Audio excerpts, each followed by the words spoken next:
What if the cocky college hockey star everyone thinks has the perfect life is secretly one failed exam away from losing everything? And what if the shy music major he can't stop bothering is hiding trauma so deep that even falling in love feels dangerous? This is not just another college romance, because beneath the flirting, fake dating, and hilarious banter, the deal becomes a story about healing, trust, vulnerability, ambition, and two broken people slowly teaching each other how to feel safe again. And the craziest part? The entire relationship starts because Garrett Graham is failing philosophy. Today, we're diving deep into The Deal by Elle Kennedy, one of the most addictive college romance novels ever written. We're covering the full story from beginning to end, including every major chapter, character arc, emotional turning point, and relationship development. So grab your headphones, settle in, and let's enter Briar University. Because this deal, it changes everything. The story takes place at Briar University, a college famous for two things: elite academics and elite sports, especially hockey. At the center of that hockey culture is Garrett Graham. Garrett is the captain of Briar's championship hockey team. He's talented, charismatic, confident, and basically campus royalty. Girls obsess over him. Teachers know him. Athletes respect him. And from the outside, Garrett looks like the kind of guy who has life completely figured out. But the reality is much messier. Because despite being one of the best players in college hockey, Garrett is in serious trouble academically.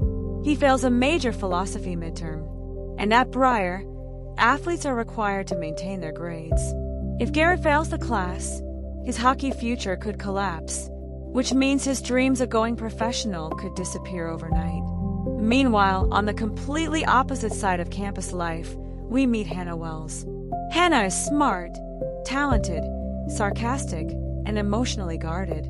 She's a music major with a passion for singing and songwriting. Unlike Garrett, Hannah avoids attention. She has close friends, focuses on academics, works part-time at a diner, and spends most of her energy trying to stay in control of her carefully built life. Because years earlier, Hannah experienced sexual assault. And even though she's worked hard to heal, the trauma still affects her relationships, confidence, and emotional boundaries. One of the most important things about this novel is that Hannah is not written as weak. She's strong, funny, independent, but healing is complicated, and the story never ignores that. At the start of the book, Hannah has a crush on a football player named Justin Cole. He seems mature, intelligent, and different from the stereotypical athletes around campus. But Hannah is too nervous to actually approach him. Then Garrett notices her, and suddenly, both of their lives start colliding. After discovering Hannah aced the philosophy exam, Garrett immediately asks her to tutor him. Hannah refuses, repeatedly, and honestly, Garrett deserves some of those rejections. At first, he's arrogant, persistent, annoying. He assumes his charm works on everyone. But Hannah doesn't melt for him. She pushes back, mocks him, challenges him, and Garrett slowly becomes fascinated. Because most people at Briar treat him like a celebrity, Hannah treats him like an inconvenience. Still, Garrett refuses to give up. He texts her constantly, shows up at her workplace, keeps trying to convince her. Eventually, Hannah realizes there might actually be something she can gain from this arrangement. She wants Justin to notice her. And Garrett, with all his social popularity, can help make that happen. So they make a deal. Hannah will tutor Garrett, and Garrett will pretend to date her in order to make Justin jealous. Classic fake dating setup. But what makes this story special is the execution. Because their relationship develops naturally. It's not instant love. It's gradual emotional intimacy. At first, their tutoring sessions are chaotic. Garrett is distracted. Hannah gets irritated. They constantly argue. But slowly, something changes. They start talking. Really talking. Not flirting. Not performing. Actually connecting. Garrett learns Hannah is incredibly funny. Hannah realizes Garrett is much smarter and more emotionally aware than his reputation suggests. One of the strongest aspects of the novel is how the emotional attraction develops before the romance fully explodes. Their chemistry grows through conversations, late-night studying, teasing, small moments, and eventually, neither of them can stop thinking about the other. As Hannah spends more time with Garrett, she starts discovering who he really is beneath the confident hockey star image. And this is where the book becomes much deeper than people expect. Garrett's father is emotionally abusive, a former professional athlete obsessed with perfection. Nothing Garrett ever does is enough. Not championships, not achievements, not success. His father constantly criticizes him and controls him through pressure and emotional manipulation. Suddenly, Garrett's obsession with hockey makes sense. Hockey isn't just a dream. It's survival. It's the one thing giving him purpose, the one thing proving his worth.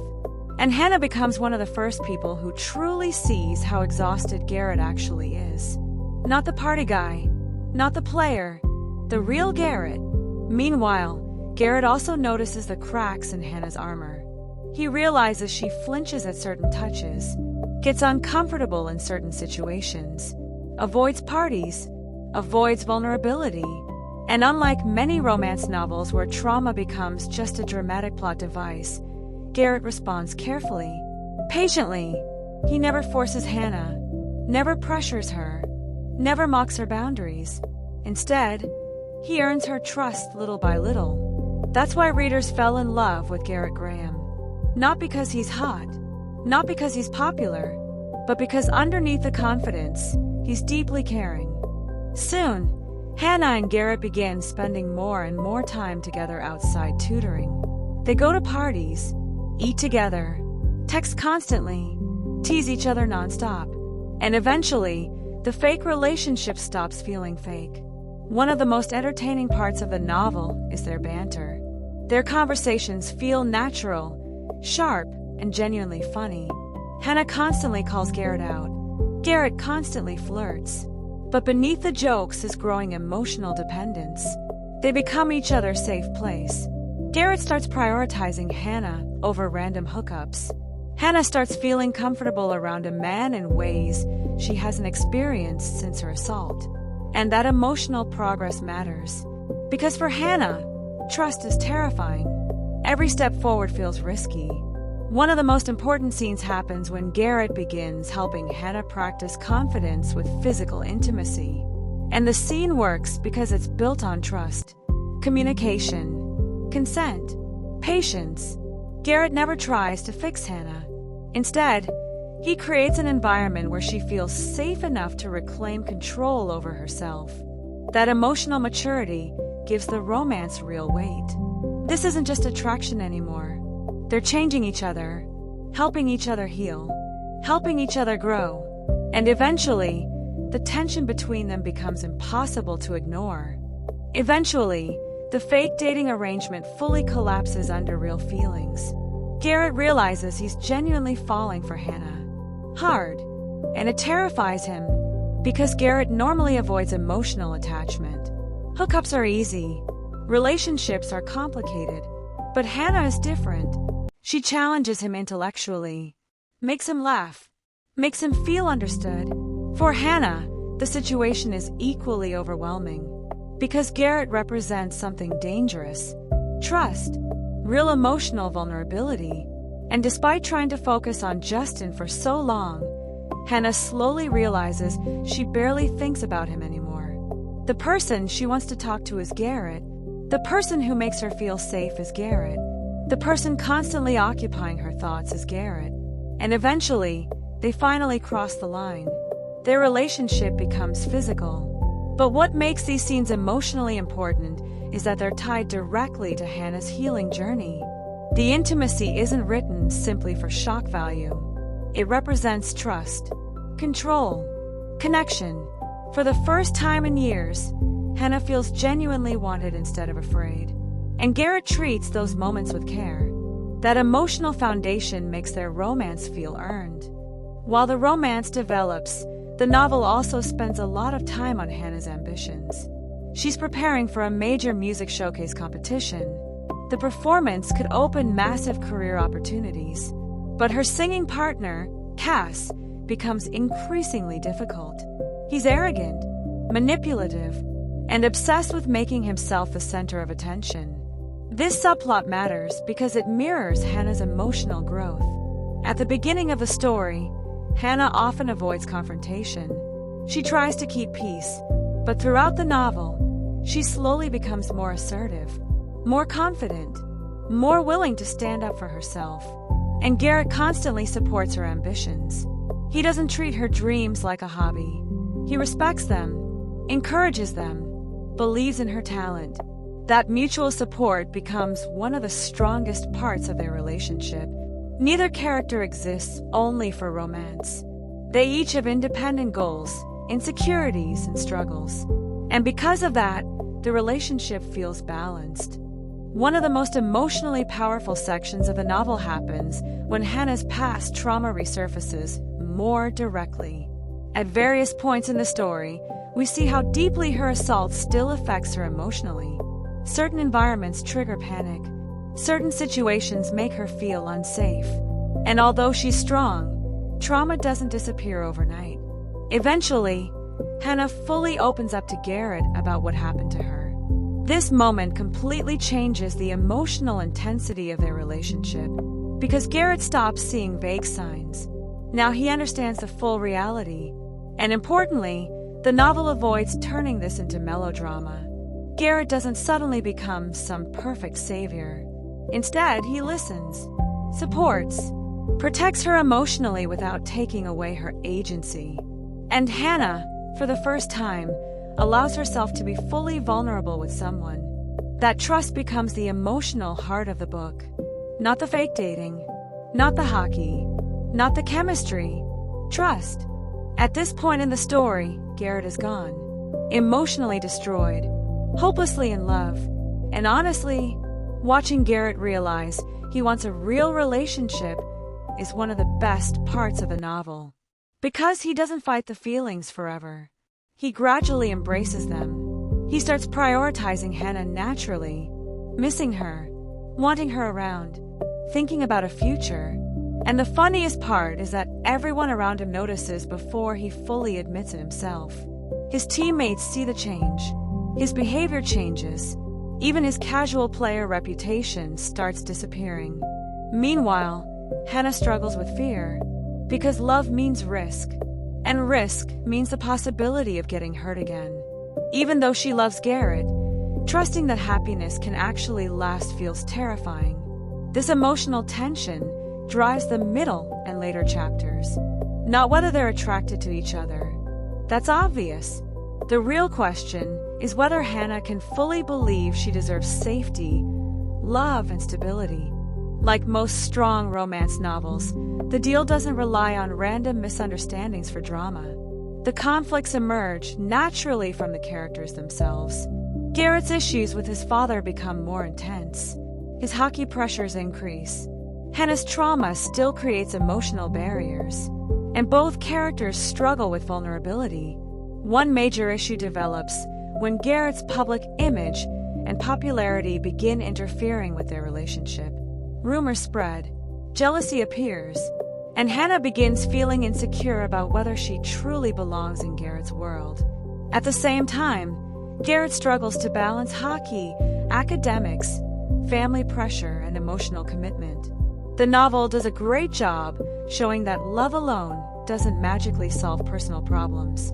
People still carry emotional baggage, still make mistakes, still get scared, and eventually, the pressure creates distance between them. There are arguments, emotional misunderstandings, moments where both characters feel uncertain. But unlike weaker romances, the conflict never feels forced. Everything comes directly from their fears and emotional wounds. One of the most satisfying arcs in the entire novel is Hannah becoming more confident in herself. Not because of Garrett, but because she slowly realizes she's stronger than the trauma that tried to define her. By the later chapters, Hannah becomes far more assertive. She stands up for herself, faces difficult emotions directly, and begins taking ownership of her future. The showcase performance becomes symbolic. It's not just about music anymore. It's about confidence, identity, self-worth, and Garrett supports her every step of the way. He genuinely admires her talent, not in a superficial way. He believes in her, which means everything to someone who spent years feeling emotionally broken. As the story reaches its emotional climax, both Garrett and Hannah are forced to confront what they truly want. Garrett finally stops hiding from emotional commitment. Hannah stops running from vulnerability. And together, they begin building something real. Not fake dating, not casual hookups, an actual partnership, one built on honesty, communication, trust, and emotional safety. Garrett proves repeatedly that he's dependable. Not just charming, not just attractive, dependable. And Hannah finally allows herself to believe that love doesn't automatically lead to pain. The emotional payoff works because the novel spends so much time building trust between them. Their relationship evolves step by step. Every major emotional moment feels earned. That's why readers became obsessed with this book. Because underneath the romance tropes is a genuinely strong emotional core. By the end of the novel, Garrett and Hannah are fully together. But more importantly, both characters have changed. Garrett matures emotionally. He learns vulnerability isn't weakness. He starts defining himself beyond hockey and external approval. Hannah regains confidence in intimacy, relationships, and herself. She stops letting fear control her future. And together, they create something healthy. Not perfect, healthy. The book ends on a hopeful note. Their futures remain uncertain in some ways. Careers, ambitions, life after college. But emotionally, they're finally stable. And that emotional stability is what makes the ending satisfying. Not because every problem disappears, but because they now face those problems together. So why did the deal explode in popularity? Because it perfectly balances romance, humor, emotional depth, and chemistry. The dialogue feels natural. The characters feel human. The emotional growth feels believable. And Garrett Graham became one of the most beloved romance heroes because he evolves beyond the stereotypical athlete archetype. Meanwhile, Hannah is one of the strongest female leads in modern college romance. She's vulnerable without being weak, traumatized without being defined only by trauma, funny, talented, independent, and emotionally complex. The supporting cast also helps tremendously. Garrett's hockey teammates, Logan, Dean, and Tucker, became fan favorites and eventually starred in their own books. Their friendship dynamic adds humor, warmth, and realism to the story. The novel also handles sensitive topics more thoughtfully than many romance books from the same era. Trauma, consent, emotional safety, and healing are treated seriously, and that gives the romance greater emotional impact. At its core, the deal is about two people learning how to trust. Trust themselves, trust another person, and trust that they deserve happiness. That's what keeps readers emotionally invested. The deal starts like a fun, fake dating college romance.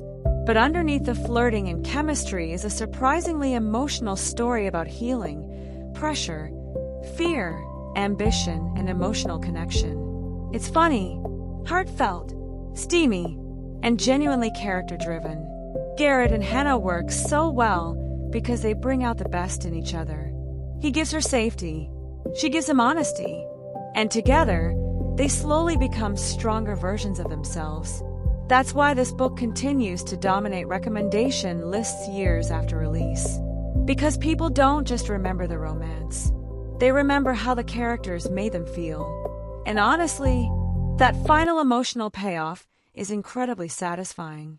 If you enjoyed this full breakdown of The Deal by Elle Kennedy, make sure to subscribe for more detailed book summaries, deep dives, and story breakdowns. And let me know in the comments which book you want covered next. Thanks for watching.